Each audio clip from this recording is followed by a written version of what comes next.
Come back براہ راست آپ کو لیے چلیں گے. اس وقت اسحاق ڈار سیمینار سے خطاب کر رہے ہیں. میں بیرون ملک تھا. میں ابھی کچھ تفصیل عرض کروں گا کہ اس حوالے سے ماضی میں ہم نے کیا کیا اور اس کے نتائج کیا تھے. لیکن جب یہ فیصلہ آیا ابھی حال ہی میں، تو میں نے بیرون ملک یہ پڑھا کہ اسٹیٹ بینک اور نیشنل بینک نے اس کے خلاف اپیلیں داخل کی ہیں، جو سپریم کورٹ کا شریعہ بینچ ہے، اور کچھ اور بھی بینکوں نے کی. لیکن خصوصی طور پہ مجھے جو سرکاری دو ادارے تھے، یعنی اسٹیٹ بینک آف پاکستان اور نیشنل بینک آف پاکستان، اس حوالے سے مجھے بڑی تشویش ہوئی. میں نے وہ نیت کی کہ اگر میں جب بھی پاکستان گیا اور اگر مجھے موقع ملا تو میرے پہلے جو کام ہوں گے ان میں یہ ہوگا کہ یہ اپیلیں واپس کروائی جائیں. ہماری انٹینٹ جو ہے کہ ہماری نیت کیا ہے، انما الاعمال بالنیات، تو ہم سب سے پہلے یہ کام کریں گے. اور یہی میں نے، اللہ کا فضل ہے اور اللہ کے مہربانی سے اللہ تعالیٰ نے مجھ سے یہ کام لیا. اور جب میں نے یہ کام کیا اس دن میں نے سوچا کہ وہ چھٹی کا دن تھا، اور میں نے سوچا کہ آج اس کام سے جو سب سے زیادہ خوشی اس شہر میں اس وقت کس کو ہوگی. تو میں مولانا حضرت فضل الرحمان صاحب کو ملنے چلا گیا دفتر سے اٹھ کے. تو ہم سب جانتے ہیں کہ ملک کا جو مالیاتی نظام ہے اس ملک کی معاشی ترقی میں انتہائی اہمیت کا حامل ہوتا ہے، اور اسی کے ذریعے اس ملک کی کاروباری برادری کی ضروریات پوری کرنے کا عمل انجام پاتا ہے. اس عمل میں سود پر مبنی بینکاری نظام روایتی طور پر معیشت کی مختلف مالی ضروریات کو پورا کرتا رہا ہے، اور یہ دیکھا جا سکتا ہے کہ کاروباری طبقے کے ساتھ ساتھ عوام کی جانب سے بینکاری خدمات کا استعمال جدید دور کی زندگی کی ضرورت بن چکا ہے. ابھی آپ نے سنی ہوگی یہ ٹرم فائنینشیل انکلوژن. دنیا میں یہ کوشش ہو رہی ہے کہ ریموٹسٹ جو لوگ ہیں، دور دراز علاقوں میں بھی، اور جس کی کچھ آمدنی، وہ کم از کم وہ بینکنگ سسٹم میں آ جائے. اس کو فائنینشیل انکلوژن کا نام دیتے ہیں.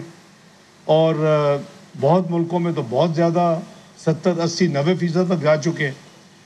اس حوالے سے بھی میں نے کافی کوشش کی، اور جو ماضی کے گورنر تھے اشرف وطرہ صاحب، جب میں وزیر خزانہ تھا، ہم نے اس میں کافی پروگرس کی، اور قریباً 30% سے کم ہم نے پاکستان میں مکمل جو آبادی ہے اس کو بینکاری سسٹم کے ساتھ کنیکٹ کر دیا تھا اللہ کے فضل و کرم سے. اور یہ لیڈ رول جو تھا اسٹیٹ بینک اس وقت اس نے ادا کیا تھا. حال ہی میں جب میں واشنگٹن گیا ہوں تو اس کام کو جو دنیا میں لیڈ کر رہا ہے یونائٹڈ نیشن کے ریپرزینٹیٹیو کے طور پہ، وہ نیدرلینڈ کی کوئین میگزیما ہے، وہ بھی ایک بینکر ہے. تو وہ پاکستان بھی اس وقت آئیں، انہوں نے اس کی، تو یہ ایک جو بینکاری کا نظام ہے یہ ایک اب زندگی کی ایک ضرورت بن چکا ہے. چاہے وہ آپ فاٹف، آپ نے سنا ہوگا، اس کی ذکر بھی ہوا کہ ہم سراج الحق صاحب نے فرمایا گرے لسٹ میں، اور اس طرح کی جو باتیں ہیں وہ اس لیے ہے کہ جو کیش لین دین ہے اس پہ لوگوں کو شکوک ہوتے ہیں کہ معصوم لوگ تو وہ استعمال کر رہے ہیں، لیکن جو ٹیررسٹ منی ہے، جو غلط پیسہ ہے، جو نمبر 2 پیسہ ہے، وہ بھی اس کے ذریعے اس کو بھی استعمال اگر روکنا ہے تو بینکنگ نظام کے ذریعے پیمنٹس ہوں تاکہ اس کا ٹریس اور ٹریک رکھا جا سکے. اسلام کے مالیاتی نظام کا مقصد وسیع تر انصاف کا حصول اور مقاصد شریعہ کو عملی جامہ پہنانا ہے، تاکہ سماجی اور اقتصادی ترقی کو حاصل کیا جا سکے اور معاشرے کے تمام طبقات کی بنیادی ضروریات پوری کی جا سکے. شریعت نے سود کی ممانعت کی ہے، ربا ممنوع ہے، کیونکہ جب پیسہ رکھنے والے ایک شخص کو سود کی بنیاد پر زیادہ پیسہ کمانے کی اجازت دی جاتی ہے تو پھر اس کے لیے حقیقی معاشی سرگرمیوں میں پیش آنے والی مشکلات کا سامنا کیے بغیر پیسہ کمانا آسان ہو جاتا ہے، جسے آپ سودی نظام کہتے ہیں. آپ جی یہ پیسے دے دیے، آپ منافع ہو، آپ کا کام چلے یا نہ چلے، آپ نے اتنے پیسے دینے. اور انفارچونیٹلی جو انفارمل سسٹم ہے سودی، وہ تو بہت ہی بھیانک ہے. وہ تو 40-45% اس وقت ہوتا تھا. اسٹیٹ بینک کا جب ریٹ 11-12% ہوتا تھا. سب کو پتہ ہے, اس کو میں اسپیسیفک نام نہیں دیتا, لیکن وہ ہمارے ملک میں رائج ہے. اور بہت بیچارے جو غریب غربا ہے, جن کی ایکسیس بینکنگ میں نہیں ہے, کسی نے اپنی بچی کی شادی کے لیے کچھ لینا ہے, کوئی چھوٹا موٹا کاروبار کرنا ہے, وہ اس سے سب سے زیادہ ان کے اوپر وہ ایک طوفان کی طرح اور ایک بہت ہی مہنگی ایک ان کے لیے بورنگ ہوتی ہے. وہ سسٹم رائج ہے, لیکن آہستہ آہستہ اس کو ختم کرنا بھی بہت ضروری ہے. کسی بھی شخص و سود کی بنیاد پر, جیسے میں نے عرض کیا کہ اسلام میں فکسڈ جو منافع کا مقصد, یعنی سود کا, میں اوائڈ کرتا ہوں سود کے لفظ کو, لیکن کرنا پڑے گا تاکہ کلیئرٹی ہو. تو سود لینے یا دینے کی اس پہ پابندی عائد ہو چکی ہے. معاشی سرگرمیوں میں پیش آنے والی مشکلات کا سامنا کیے بغیر پیسہ کمانا آسان تو ہو جاتا ہے, لیکن اسلامی نہیں ہوتا. اسلامی فائنانس کو زیادہ وسیع بنیاد پر پائیدار اور معاشی ترقی کے اصول کی داخلی صلاحیت کی وجہ سے اپنے روایتی حریف پر قطعی برتری حاصل ہے. یعنی کہ جو کنونشنل بینکنگ ہے, ابھی آپ نے نمبرز گورنر صاحب سے سنے, یہ ابھی بھی 20% میں ہے. اور جب یہ شروع ہوا تھا, یہ بیٹھے ہوئے ہیں یہاں ایک اسلامک بینک کے, میزان بینک کے, ان کو پوچھے کتنی برانچز تھی جب میں نے 20, 13, 17 میں یہ کام شروع کیا. 100 برانچز تھی آپ کی, آج 1000 ہیں. یو کین سی 10 ٹائم ان کی گروتھ ہوئی ہے اللہ کے فضل و کرم سے. سو اس سے نیت, ہم اگر نیت کریں گے تو اللہ کی مدد شامل حال ہو جائے گی. اور یہ میرے سامنے, میں ان کو دیکھا, مجھے یاد آ گیا. ان کا میں اور بھی ابھی واقعہ کو بتاؤں گا, تاکہ یہ بھی ذرا تھوڑا سا اپنا گھر سیدھا کریں, ٹھیک کریں, اور ذرا صحیح راستے پہ چلیں, تاکہ ہم مل کے اس آبجیکٹو کو, اس مقصد کو حصول کر سکیں. خواتین و حضرات, آپ کو اس بات سے آگاہ کرنا میرے لیے باعث مسرت ہے کہ پاکستان میں ہماری حکومت اپنے پہلے دور حکومت کے بعد سے ہی اسلامی بینک کاری میں یعنی انٹرسٹ بھی ہے, اور اس میں عملی طور پہ کچھ کوشش بھی کی ہے. میں نہیں کہتا ہم نے اچیو کر لی, لیکن کوشش بھی کیا ہے. یہاں لکیلی اس محفل میں وہ لوگ موجود ہیں, یہاں کچھ بینکار ہیں, یہاں جو گورنر صاحب ہیں, اس وقت ڈپٹی گورنر اسٹیٹ بینک تھے, یہ لوگ موجود ہیں یہاں. وہ میں ایک ڈپٹی گورنر پیچھے دیکھ رہا ہوں, وہ سعید احمد صاحب بیٹھے ہوئے, یہ سب لوگ اس کار خار میں تھے. لیکن ابھی 26-27% آپ نے اپنا مقصد اچیو کیا ہے. اسلامی بینکنگ کے اثاثے جو ہم نے یعنی کوششیں کی, اور ان کے ڈپازٹ جو سپٹمبر 2022 کے اختتام تک تقریباً, جو میں نے لیٹسٹ فگر لیے ہیں گورنر صاحب سے, وہ 7 ٹریلین روپے کے ہمارے اثاثے ہیں بینکوں کے, آپ کے بینک سمیت. اور ان کے جو ڈپازٹس ہیں وہ 5 ٹریلین یعنی 5000 ارب کے روپے کے. تو ماشاءاللہ ایک بیس بن چکا ہے. ہمیں اس نیت کے ساتھ اس کو ایک کامیاب نظام بنانا ہے پاکستان میں, اور ان کے سپٹمبر 2022 تک مجموعی بینکاری نظام کے اثاثوں اور ڈپازٹس میں 20 اور 21% مارکیٹ شیئر بھی حاصل. یعنی ایک بڑا سالڈ آپ کے پاس اوور لاسٹ فیو ایئرز ایک نظام اب ہے. اب ہم نے اس کو کیسے آگے لے کے جانا ہے, ہم نے کمپیٹ کرنا ہے. وہ جیسے میں نے عرض کیا کہ میں آپ کو ایک واقعہ سناؤں گا. جب ہم نے پچھلی دفعہ یہ کام کیا تو یہ میری سٹینڈنگ انسٹرکشنز تھیں. جناب سیکرٹری وزیر خزانہ اس وقت ڈاکٹر وقار مسعود صاحب تھے, اور اس وقت گورنر صاحب ڈپٹی گورنر تھے, جمیل صاحب, اور سعید احمد صاحب بھی ڈپٹی گورنر تھے. میں نے ان کو کہا کہ جب بھی آپ کو پاکستان کے لیے رقم درکار ہو اور آپ اس کے لیے مارکیٹ میں جائیں, تو آپ نے پہلی پریفرنس ہے کہ اسلامک جو پروڈکٹ ہے, سکوک جسے کہتے ہیں, اس کو ترجیح دیں, ان سے لیں. اگر ان کے پاس ایپیٹائٹ نہ ہو, ان کے پاس پیسے نہ ہو, تو آپ کی مجبوری ہے. ظاہر ہے کہ کاروبار جو ریاست کا کاروبار تو بند نہیں ہو سکتا. اللہ کرے کہ میرے پاس کوئی ایسا میجک ہو کہ میں ایک ہفتے میں, ایک مہینے میں اس کو سارا ٹرن 5 سال بھی میں نہ لگاؤں, لیکن ریاست کا کاروبار ہے, 75 سال سے اس میں وہ یعنی انگریو ہو چکا ہے. اس کا یہی طریقہ ہے کہ ہم گریجولی لیکن سپیڈ پکڑے ذرا. تو 20-21% تو آپ کے پاس اس وقت بینک کاری اسلامک آ چکی. تو ایک آکشن ہوئی, ان کی اجازت سے میں وہ شیئر کر لیتا ہوں, اجازت ہے آپ کی.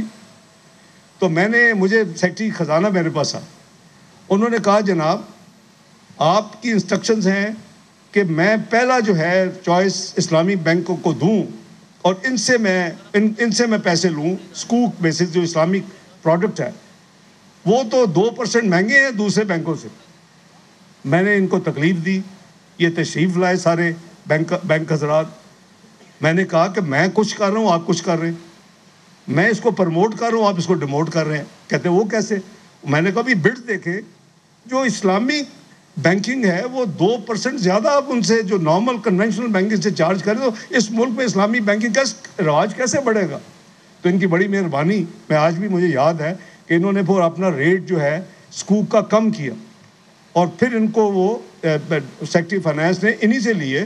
تو بات یہ ہماری نیت کی بات ہے, ہمیں اس میں پوری کوشش کرنی چاہیے. میں سمجھتا ہوں کہ سود سے پاک معاشرے کے حقیقی فوائد حاصل کرنے کے لیے اسلامک بینکنگ کے ساتھ ساتھ غیر بینکاری شعبے یعنی mutual funds, Islamic capital markets اور انشورنس کے بزنس کو بھی ترقی دینی پڑے گی, لیکن اسلامک بیسس کے اوپر. ابھی یہ تمام چیزیں جو ہیں mostly conventional basis interest based system کے اوپر, تو اگر ان کو بھی ہم ساتھ کوشش کر لیں. حضرت مولانا تقی عثمانی صاحب کی بہت کنٹریبیوشن ہے, مجھے پتہ ہے یہ مختلف شریعہ بورڈز فورن بینکوں میں بھی انہوں نے اپنی خدمات دی ہیں تاکہ وہ پروڈکٹ اسلامی ہے کہ نہیں اس کو اسٹڈی کرتے ہیں, ان کا نالج ہے, جامعہ الازہر سے بھی ان کا رابطہ ہے. تو میں نہ صرف سمجھتا ہوں کہ اسلامک بینکاری کی صنعت کو ہمیں ضروری اسسٹنس دینی چاہیے, بلکہ ہمیں کوشش کرنی چاہیے کہ جتنی جلدی اور جتنا ہم ٹائم کم کر سکیں اس کو ہم اچیو کریں. اس ضمن میں دونوں regulators, state bank of Pakistan, آپ نے گورنر صاحب سے سن لیا انہوں نے کیا کیا اس حوالے سے کیے, اور یہ ان کا بہت پرو ایکٹیو رول تھا اس وقت 2 ڈپٹی گورنرز کا. اور SECP ہے ہمارا security exchange corporation of Pakistan, چونکہ وہ کارپوریٹ سیکٹر کا وہ ریگولیٹر ہے, یہ فائنینشیل ریگولیٹر ہے, وہ کارپوریٹ سیکٹر کا ریگولیٹر. آپ کو جتنی پاکستان میں جو کارپوریٹ سیکٹر ہے شاید 90% سے زیادہ وہ اس کو جو ریگولیٹ کرتا ہے وہ آپ کا security exchange commission of Pakistan ہے. ہم نے اسی حوالے سے میں آپ کو تھوڑا سا یاد کروانا چاہتا ہوں کہ میں نے جیسے عرض کیا کہ 20, 13, 18 کے درمیان ہم نے ملک میں اسلامی مالیاتی نظام کو فروغ دینے کے لیے کافی اقدامات کیے. اس ضمن میں کیے گئے اقدامات میں سے ایک تمام اہم شراکت داروں پر مشتمل ایک اعلیٰ سطح کی ہم نے ایک اسٹیئرنگ کمیٹی بنائی. یہ ہم نے بنائی تھی چند مہینے مجھے ہوئے تھے اس میں فائنانس سے بنے, دسمبر 2013 میں. حضرت مولانا تقی عثمانی صاحب کو یاد ہوگا گورنر ہاؤس کراچی میں ہماری میٹنگ ہوئی, میں نے عرض کیا کہ آپ اسلامک بینکنگ کا بسم اللہ کریں. ہم نے ان کی سربراہی میں ایک کمیٹی نوٹیفائیڈ ہے, یہ میں نے ایز فائنانس منسٹر نوٹیفائی کی کمیٹی, اس کے اوپر 3 سال کام ہوا اور 2016 میں اس کمیٹی نے اپنی سفارشات مرتب کی اور اسی کے نتیجے میں یہ جو آپ دیکھ رہے ہیں جو میں عرض کیا جو مختلف میں نے مثالیں دی, اسی کے نتیجے میں پھر حضرت تقی عثمانی صاحب نے فرمایا کہ اب آپ ایک اسٹیئرنگ کمیٹی, امپلیمنٹیشن کمیٹی جس کا انہوں نے آج ذکر کیا یہ بنائیں. وہ ہم ان کو عرض کر رہا تھا ابھی بیٹھے ہوئے کہ وہ بھی سپٹمبر 2016 میں ہم نے نوٹیفائی کر دی. میں نے ایز فائنانس منسٹر اس کو اپروو کیا اور منسٹری آف فائنانس نے, دونوں نوٹیفیکیشن پبلک ریکارڈ میں ہے, عوام کسی بھی وقت ایکسیس کر سکتی ہے. لیکن جو 2016 کے بعد جو اس ملک میں افراتفری, ڈون اور پاناما کے ڈرامے ہوئے, اس پروسیس میں وہ سارا کام جو ہے وہ سٹینڈ سٹل ہو گیا. اور آج ہم جہاں کھڑے ہیں قریباً ہم وہیں کھڑے تھے 2018 میں اسلامک بینکنگ کے حوالے سے. وہ جو امپلیمنٹیشن کمیٹی تھی جس کو ان کے اصرار پہ میں اس کا پیٹرن ان چیف بنا, لیکن میں چاہتا تھا کہ اب آپ اس کو آگے امپلیمنٹ کریں. اس میں نے گورنر اسٹیٹ بینک کو ڈالا, اس میں نے گورنر چیئرمین SECP کو ڈالا, میں نے سیکٹری فائنانس کو ڈالا. تو اس میں تمام جو سٹیک ہولڈرز تھے وہ وقت آ گیا تھا جس کا ابھی حضرت مولانا تقی عثمانی صاحب نے, کہ میں آپ کو ہزاروں نقصانات گنوا سکتا ہوں, لیکن یہ سب سے بڑا نقصان ہے کہ اگر وہ سلسلہ جاری رہتا جہاں ہم 2018 میں پہنچ چکے تھے تو آج شاید ہم 40% اسلامک بینکنگ اچیو کر چکے تھے پاکستان. لیکن بہرحال اٹس نیور ٹو لیٹ. تو میں یہ چیزیں آپ کو اس لیے یہ صرف رجسٹر کر رہا ہوں. ہم نے کئی اور چیزیں کی. ہم نے ایک ونگ قائم کر دیا جس کا بھی حضرت کہتے ہیں ڈویژن. میں نے ان کو ایکسپلین کیا ڈویژن ایک منسٹری کا نام ہے. منسٹری تو ہمیں کھڑی نہیں کر سکتے, نہ اس کی ضرورت ہے. اس کا اصل جو محور ہوگا کام کرنے کا وہ اسٹیٹ بینک آف پاکستان, جس نے بینکنگ سسٹم کو اسلامائز کرنا ہے. اور لیکن اس کی چیزیں جیسے میں خود چند چیزیں میں نے آپ کو ایڈیشنل گنوائی ہیں, میوچل فنڈز ہیں, انشورنس ہے. تو اس کے لیے انشورنس جو ہے اب ایس سی سی پی کے پاس ہے. تو ان دونوں ریگولیٹرز کو اس کام میں, اس کار خیر میں حصہ ڈالنا ہوگا دل کے ساتھ. اور جتنے معزز بینکر حضرات یہاں ہیں یا نہیں ہیں ان کو بھی اپنا حصہ ڈالنا ہوگا. ہم یہ نیت کر لیں کہ اللہ اور اللہ کے حبیب صلی اللہ علیہ وسلم کی خوشنودی کے لیے ہم یہ کام کر رہے ہیں تو یہ ہو جائے گا. یہ کوئی 5 سال میں عرصے میں نہ ہونے والا کام نہیں ہے, یہ 5 سال میں ہو سکتا ہے. اور اگر یہ 2-3 سال میں جو 2013 میں شروع ہوا, 2016 میں, اور پھر ہم 20-21% پہ ہم نے پوری بینکنگ سسٹم کو اسلامائز کر دیا, تو یہ اگر 5 سال اسی سپیڈ سے ہم چلے تو میں سمجھتا ہوں کہ اتنے عرصے میں ہم بہت زیادہ آگے انشاءاللہ سفر کر سکتے ہیں. ہم نے اسی حوالے سے ہم نے اسپیشل ٹیکس ریلیف تک دی. ہم نے حضرت آپ کو یاد ہوگا ہم نے کمپنی جو ہمارا آرڈیننس ہے جو اسلامک جو تھی کمپنی جو پیور اسلامک بیسس پہ کام کریں ان کو ٹیکس 2% ریلیف بھی ہم نے دی. اور میں سمجھتا ہوں کہ جو فیڈرل شریعت کورٹ کا جو اپریل 2022 میں جو آرڈر آیا ہے یہ تو آنے سے پہلے ہمیں اس راستے پہ چلنا چاہیے تھا. ہم چل رہے تھے لیکن جو ملک میں اس میں اس معاملے میں نہیں تفصیل میں جانا چاہتا, نہ ٹائم ہے, نہ جو ملک نے جو اس کے نقصانات اٹھائے وہ ہم سب کے سامنے ہے. آج ہر بندہ بلک رہا ہے کہ جی مہنگائی آسمانوں پہ ہے. وہ ملک جو دنیا کی 18ویں معیشت بننے جا رہا تھا, جس میں مہنگائی کا ریٹ 4% تھا, جس میں فوڈ انفلیشن 2% تھی, جس میں اسٹیٹ بینک کے ریزرو $24 بلین پہ چلے گئے, اور جس کی سٹاک مارکیٹ ساؤتھ ایشیا میں نمبر 1 تھی, جس کی سٹاک مارکیٹ دنیا میں 5ویں نمبر پہ تھی, جس کی گروتھ جو ہے وہ 6.1% پہ تھی, یعنی لوسٹ انفلیشن, جس کا پالیسی ریٹ 6.5% پہ تھا. یہ وہ ملک تھا. اور پاکستان کو یہ ڈکلیئر کر دیا گیا دنیا کے گلوبل جو ادارہ ہے پرائس واٹر ہاؤس کہ جس طرح پاکستان نے ترقی کی ہے یہ 2030 میں دنیا کی پریمیم کلب G20 جسے کہتے ہیں یہ اس کا ممبر ہوگا. یہ دنیا کی 18ویں بڑی معیشت بن جائے گی. ہم نے جو تجربے کیے اس ملک میں اس کا نتیجہ کیا ہے؟ آپ سب ماشاءاللہ بڑے باعلم ہیں, آپ کو پتا ہوگا. آج ہم 46 دنیا کی اکانومی پروجیکٹ ہو رہے ہیں 2034-2035. یہ ہے ہمارا. اگر ہمارا کام تھا کہ ہم مل کے اس 20-30 کے پیریڈ کو کنڈنس کرتے, اس کو شارٹن کرتے, ہم اس کو اچیو کرتے 2026-27 میں ہو سکتا تھا. وہی ملک تھا نا جس کی دنیا تعریفیں کرتی تھی, کہتے تھے second best choices country in the world for foreign direct investment. میں نے آپ کو سارے اشاریے گنوا دیے ہیں. لیکن بہرحال پتہ نہیں اس میں اللہ کی کیا مسلط ہے. It's never too late. تو جیسے ہم نے اسلامک بینکنگ کو ٹھیک کرنا ہے, اس کو پش دینی ہے, اس کو اچیو کرنا ہے, اور اللہ کے حبیب صلی اللہ علیہ وسلم کی خوشنودی کے لیے پوری طرح ایفرٹ کرنی ہے. اسی طرح ہم نے پاکستان کی معیشت کو بھی جس بھور میں یہ پھنس چکی ہے, جس کوگمائر میں اس وقت راج ہے, اس میں سے نکالنا ہے. یہ اس کے لیے دعاؤں کی بھی بڑی ضرورت ہے, اس کے لیے دوا یعنی محنت کی بھی بڑی ضرورت ہے. یہ دونوں چیزیں ہم کریں گے. میں بڑا یعنی آپٹیمسٹ ہوں کہ میں نے دیکھا کہ نیک نیت کے ساتھ آپ کریں. کہ 98-99 کا جو ٹینیور تھا جب آپ نے اپنا ایٹمی دھماکے کیے تھے ایز اے بحیثیت ایک اسلامی ملک, کیا اس وقت معاشی پابندیاں کو آسان تھی؟ دنیا کے بدترین معاشی پابندیاں اس ملک میں لگی. اس میں کوئی کسی چیز کی شارٹیج نہیں ہوئی, کسی چیز کی لائن نہیں لگی, کسی چیز کی کمی نہیں آئی. ملک اللہ کے فضل سے 7-8 مہینے میں اس بھور سے نکل کے بالکل سٹینڈ آلون کھڑا ہو گیا. 2013 میں کیا تھا؟ Pakistan was declared macroeconomic unstable country on the globe. It was predicted to default in 6 سے 7 مہینے میں یہ دیوالیہ ڈکلیئر کرے گا. اٹھائیں ساری دنیا کی رپورٹیں 2013 کی. الیکشن نہیں ابھی ہوئے تھے. اللہ نے ہمیں الیکشن جتوایا, ہم نے دن رات محنت کی, اللہ نے ایسی عزت دی کہ 3 سال میں وہاں پاکستان پہنچ کے ساری ان تعریفیں کر رہی کہ یہ تو دنیا کی G20 میں شامل ہو رہا ہے ملک. تو ہم اپنے خود ہی دشمن ہیں. ہم اس ملک میں تو اس لیے کہتا ہوں چارٹر آف اکانومی ہونی چاہیے. بہرحال آج کے موضوع کے حوالے سے میرا ہم اس پہ اسی پہ رہتے ہیں. کچھ باتیں حضرت نے اور جناب مولانا تقی عثمانی صاحب نے کی ہیں, میں اس کی تھوڑی سی کلیریفیکیشن, سراج الحق صاحب نے بھی کی ہیں, میں اس کی کلیریفیکیشن کر دوں. یہ بالکل سراج الحق صاحب نے صحیح کہا, ہمارا ملک ٹوئن ڈیفیسٹس آج نہیں ہمیشہ سے ہے. ہم کرنٹ اکاؤنٹ ڈیفیسٹ بھی ہے, ہمارا بجٹ ڈیفیسٹ بھی ہے. یہ ہماری ایک یعنی ہماری جڑ میں یہ بیٹھ گیا.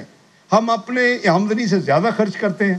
اگر فسکل ڈسپلن امپوز کرے کہ بھائی یہ نہیں ہو سکتا, یہ ہو سکتا ہے, اتنا نہیں ہو سکتا, اتنا ہو سکتا ہے, پھر اس ملک کے وزیر خزانہ کو 5 سال ایگزائل میں رہنا پڑتا ہے. یہ ہے اس کی, لیکن ہمیں سب کو کرنا پڑے گا. یہ میں کوئی ہوائی باتیں نہیں کر رہا. 2013 میں جب میں فائنانس منسٹر بنا تیسری دفعہ, میں نے سب سے پہلے میاں نواز شریف صاحب ایز وزیر اعظم, اور میں آج ان کو سلوٹ کرتا ہوں, میں نے ان کے پاس گیا, میں نے کہا جو یہ وزیر اعظم کے ثواب دی تھی اختیار کے 43 بلین ہے, اس کو مجھے زیرو کرنا پڑے گا. یہ جو جتنے وفاقی وزراء ان کے ڈسکریشنری فنڈز کو زیرو کرنا پڑے گا. انہوں نے مجھے اجازت دی. ایسے تو نہیں ہم 18 معیشت بننے کی طرف چل پڑے 3 سال میں. جب آپ ایسے کام کریں گے اس میں برکت بھی آئے گی, اس میں آپ کی ترقی ہوگی, اس کا آپ کا راستہ بھی نکلے گا. تو انہوں نے تو یہ ساحل الحق صاحب بالکل صحیح فرما رہے تھے کہ ہم اپنے آمدنی سے زیادہ خرچ کرنے کے عادی ہو چکے. ہمیں اپنی آمدنی بڑھانی ہے, اخراجات کو ریشنلائز کرنا, تاکہ ہم اس بجٹ خسارے کا مطلب کیا ہے کہ آپ نے وہ ادھار لینا ہے. آپ کے قرضے کیسے بڑھتے ہیں کہ آپ کے قرضے اس لیے بڑھتے ہیں کہ جو آپ کا بجٹ خسارہ ہے اور جو آپ کی کرنسی ڈی ویلیو ہوتی ہے. تو بات یہ ہے کہ انہوں نے جیسے فرمایا کہ ہمیں انٹرنیشنل جو کانٹریکٹس ہیں اور جو اگر زکوٰۃ اور عشر کا نظام ہے وہ اس کو ہمیں اپنانا چاہیے. میں ان سے اتفاق کرتا ہوں, لیکن بھئی عملی طور پہ بھی کریں نا, فیصلہ کریں. آپ کمٹمنٹ کے ساتھ آپ ریزالو کریں کہ ہم نے کرنا ہے. میں نے جب 2013 میں پہلا بجٹ پیش کیا 5 دن میں, 7 جون 2013 کو میں نے اوتھ لی تھی. میں نے ایک کہا کہ بہت بوجھ ہے ملک پہ, انکم سپورٹ فنڈ کے نام پہ میں نے 0.5% ٹیکس لگایا. آپ کو اگر یاد ہو, انکم سپورٹ لیوی اس کا نام تھا. میں نے یہ تقریر میں کہا کہ یہ جو پیسے ہیں یہ آپ کے غریب ترین لوگوں میں جو کیش بانٹتی ہے حکومت, اس وقت 40 ارب بانٹ رہی تھی, وہ اس میں جائیں گے, اس کو کوئی پیسہ ہاتھ نہیں لگائے گا. اتنی زیادہ اس کے خلاف ریٹیں ہو گئی اور اس شہر میں ہوئی اور سٹے ہو گئے. لوگوں نے obviously پیسے نہیں دیے.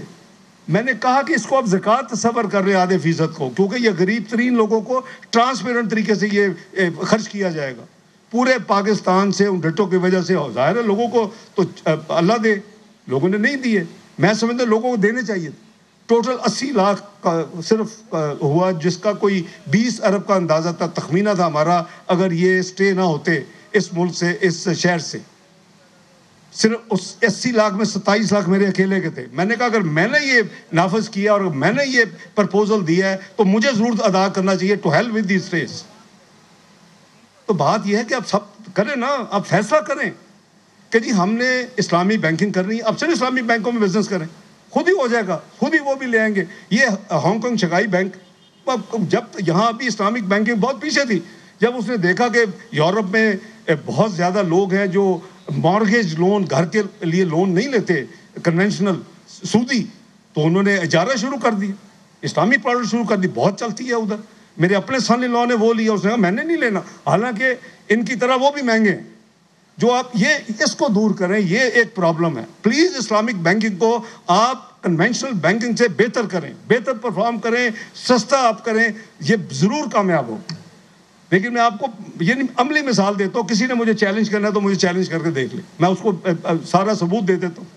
تو ہمیں اپنا بھی آپ بھی یہ فیصلہ کریں کہ ہم نے مل کے, جیسے میں نے آپ کو مثال 3 سال کے بعد حضرت ہم نے وہ اپیل نے جا کے جیتی سپریم کورٹ میں, لیکن اس وقت تک وہ ہم یہ تھا. یہ ہے زکوٰۃ عشر کے حوالے سے میں عرض کر رہا ہوں, ہمیں اپنی سوچ کو بھی بدلنا ہے کہ جی اگر ایسی چیز ہوگی تو پھر یہ نہیں ہے کہ آج جیسے ہم ٹیکس سے بھاگ دیں پھر ہم زکوٰۃ سے بھی بھاگیں گے, اس میں بھی چوری کا پھر بڑا معاملہ بڑا غلط ہو جاتا.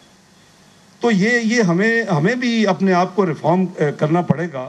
یہ ایک پوائنٹ حضرت نے فرمایا کہ غیر سودی کاروبار والے بینکوں کو مزید برانچیں کھولنے کا اجازت نہ دیں. گورنر صاحب یہاں بیٹھے ہیں, انہوں نے نوٹ کر لی ہے, اس کو ایگزامن کرتے ہیں. جی او پی جو ہے اسلامی بینک کاری میں پیسہ رکھیں. حضرت پیسہ رکھنے کے لیے ہے ہی نہیں, پیسہ کہاں سے رکھیں؟ مولانا تقی عثمانی صاحب کہہ رہے کہ حکومت اپنا پیسہ اسلامک بینک, ہمارے تو پیسے ہے نہیں, حکومت تو ادھار پہ چلتی ہے اس ملک میں. تو ہم اس کے لیے حکومت کی جو انٹینشنز ہیں وہ بالکل انشاءاللہ پیور ہیں. میں وزیر اعظم میاں شہباز شریف صاحب کو کریڈٹ دیتا ہوں, انہوں نے بالکل وقت نہیں لگایا. جب یہ بات ہوئی انہوں نے انسٹنٹلی کہا کہ بہت نیکی کا کام ہے, اس کو آپ کر گزرے. اور بلکہ وہ لندن میں تھے, اور جب میں نے کیا تو وہ بہت خوش ہوئے. تو یہ وہ کام ہے جی, یہ ہم دنیا کے لیے نہیں ہمیں کرنے چاہیے, اللہ کے رسول کے لیے کرنے چاہیے. اور یہ نیت, میں نے کہا کہ میں تو اس میں تھا بھی نہیں, شاید میری یہی نیت مجھے واپس لے آئی 5 سال کی لڑائی ختم کروا کے پاکستان میں. اور پھر مجھے ایک دن کے گیپ کیے بغیر اسی دفتر میں اللہ نے لا کے بٹھا دیا جہاں سے میں نکل کے گیا تھا اس ملک سے. تو یہ کچھ معجزے ہوتے ہیں, ان کو دیکھنا چاہیے, اس کو ریفلیکٹ کرنا, سوچنا چاہیے کہ اللہ تعالیٰ کا اپنا نظام ہے. اللہ تعالیٰ کن کہیں تو فیکون ہو جاتا ہے, اسے بی وہ اس ڈن. تو ہمارا تو وہ ایمان ہے, ہم وہ ہمیں تو وہ تعلیم دی گئی ہے, ہم تو وہ اس حبیب صلی اللہ علیہ وسلم کی امت ہیں, یعنی جس پہ رحمتے ہی رحمتے ہیں ہمارے لیے. لیکن ہم بھی اپنے معاملات کو سیدھا کریں. ایک اور جو پوائنٹ ریز کیا گیا, میں نے وہ ایکسپلین بھی کر دیا ہے حضرت تقی عثمانی صاحب کو کہ ڈویژن نہیں بن سکتی, ونگ بنائیں گے. ونگ جو ہے اسپیشل وہ ہوگا اسٹیٹ بینک میں, کیونکہ سب سے زیادہ ان کا کام ہے. اور میں ان سے مشاورت کے ساتھ اگلے 1 ہفتے کے اندر اس کو منسٹری آف فائنانس کی طرف سے نوٹیفائی کر دوں گا جی, انشاءاللہ اس کی نوٹیفیکیشن جاری ہو جائے گی. مجھے ابھی ایک معزز مقرر نے بھی کہا, اور مجھے حضرت مولانا عبد الرحمان صاحب نے بتایا کہ کچھ بینک دینی مدارس کے بینک اکاؤنٹ کھولنے میں مسائل آ رہے ہیں. تو گورنر صاحب اس کو ذرا مہربانی کر کے ایگزامن کریں, عملی طور پہ ان سے مانگیں کون سی برانچیں ہیں جنہوں نے انکار کیا ہے, ان سے ثبوت لیں اور پھر ان کو کنفرنٹ کریں. تاکہ میں سمجھتا ہوں کہ اگر ہم نے اسلامک جو ہے معاشرے میں اسلامی مدارس کو اس طرح تنگ کرنا ہے تو پھر تو ہم نہیں آگے چل سکتے. ہم اس کا پورا ریکارڈ رکھیں, آپ کا ڈیو ڈیلیجنس کریں, KYC کریں, جیسے جو دنیا میں ہوتی ہے نو یور کلائنٹ. لیکن یہ نہیں ہے کہ اس کو انکار کر دیں کیونکہ وہ اپنا, میری تو بہت چھوٹی داڑھی ہے, آپ کی بڑی ہے, تو بڑی داڑھی والا بھائی رک جاؤ, تاڑا اکاؤنٹ نہیں کھولنا. تو یہ تو کوئی بات نہ ہوئی نا. تو یہ ذرا گورنر صاحب اس کو مہربانی کریں. اور دوسری جو حضرت آپ نے ٹیکسز کے بارے میں پڑھا, اس کو بھی ایگزامن کرواتے ہیں جی FBR سے. ہمارے جو مدارس ہیں جی یہ کمرشل نہیں ہیں جی, اس میں تو رہائش, بجلی, گیس, کتاب, سب کھانا پینا سب کچھ ادارے کی طرف سے دیا جاتا ہے. جی جی, تو ان کو بھی اگر آپ کمرشلائز کریں گے اور ٹیکسز نہیں بالکل نہیں ہوگا. ٹی وی مسجد کے اوپر ٹی وی ٹیکس, بالکل ٹی وی ٹیکس چلن دے دیں, ٹی وی نہ دیکھے دے تو کوئی سامی نہ ہے نا. اللہ صاحب صرف کیوں دیکھتے ہیں, ہم آپ کو کیا پتہ ہے کہ بچے کیا دیکھ رہے ہیں وہ. تو چلیں اس ٹیکس کو نہیں, باقی جو مین ٹیکس ہے وہ طارق باجوہ صاحب موجود ہیں, وہ میرے ساتھی ہیں, special assistant prime minister finance division میں ہیں. تو باجوہ صاحب آپ اپنا FBR سے یہ میٹر ٹیک اپ کریں. حضرت ہمیں ثبوت دیں, ہم اس کو ایکشن لیں گے انشاءاللہ, ہم حاضر ہیں. اس قراردادیں جو حضرت مولانا تقی عثمانی صاحب نے پیش کی ہیں, میں ان کی کاپیز لے کے جا رہا ہوں. میں اس کو وزیر اعظم صاحب سے بھی شیئر کروں گا, کیونکہ ظاہر ہے کہ اس میں شاید 1 سے زیادہ منسٹری کی انوالومنٹ ہو, پارلیمنٹ تک انوالومنٹ کچھ چیزوں کی ہو, کیونکہ وہ جب تک پارلیمنٹ کچھ ایگزمپشنز نہیں. تو اس کے اوپر ہم انشاءاللہ پوری طرح کریں گے اپنی محنت اور کوشش, تاکہ ہم جتنی جلدی ہو سکے اپنا ہدف اچیو کر سکیں. حضرت نے جو ہے ذکر کیا اکانومی کا, میں کچھ آپ کو بتا دیا ہے, باقی آپ ماشاءاللہ سب بڑے عقل مند ہیں, باشعور ہیں, آپ کو کافی علم ہے. تو میری گزارش یہ ہے جی کہ آپ سب مہربانی کر کے دعا بھی کریں کہ اللہ تعالیٰ ہمیں جو ہم نے یہ بیڑا اٹھایا ہے, میں مشکور ہوں آج کے منتظمین کا کہ انہوں نے فوری طور کے اوپر ودن ڈیز انہوں نے یہ اہتمام کیا ہے. اس سے برین سٹارمنگ ہوئی ہے, اس سے آپ کے جو مقالے پڑھے گئے ہیں اس کی ہم کاپیز لیں گے, ہم اس کو ایگزامن کریں گے, خاص کر اسٹیٹ بینک اس پہ کام کرے گا. میری طرف سے انشاءاللہ جو کچھ اسسٹنس درکار ہوگی وہ انشاءاللہ وہ میں پرووائڈ کروں گا. تو اس کے ساتھ میں حضرت مولانا تقی عثمانی صاحب کا, جناب حضرت مولانا فضل الرحمان صاحب کا